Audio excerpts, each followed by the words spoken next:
গা মা পা নি ধা পা মা গা, গা গা মা মা গা, এবার স্পর্শ স্বর, গা গা মা মা গা রে, গা গা রে রে সা, গা গা রে রে সা। এগুলো ছোট ছোট ল্যাজ আছে এক একটা নোটের। গাটা বড় হাতের, রেটা ছোট হাতের, মানে এটা হচ্ছে টাচ নোট, যেটা সেতারের মধ্যেও পাওয়া যায়, সেতার শরদের মধ্যে। যার জন্যে বলি সবাইকে যে ক্লাসিক্যাল ইনস্ট্রুমেন্ট শোনাও খুব কিন্তু দরকার। পণ্ডিত নিখিল ব্যানার্জি, উস্তাদ আলী আকবর খান সাহেব, শরৎ, তো আমার মনে হয় মিউজিক্যাল ইনস্ট্রুমেন্ট শোনা খুব দরকার। তাহলে নোটগুলো সম্বন্ধে একটা আইডিয়া পাওয়া যায়।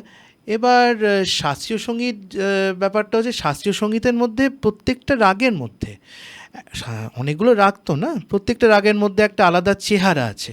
যেমন ধরো আমি রাগ ভৈরবী একটু বোঝাচ্ছি। বলো। এই যে ভোর হচ্ছে, সার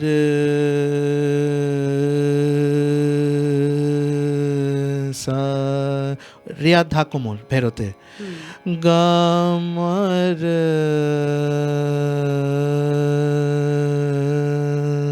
সা,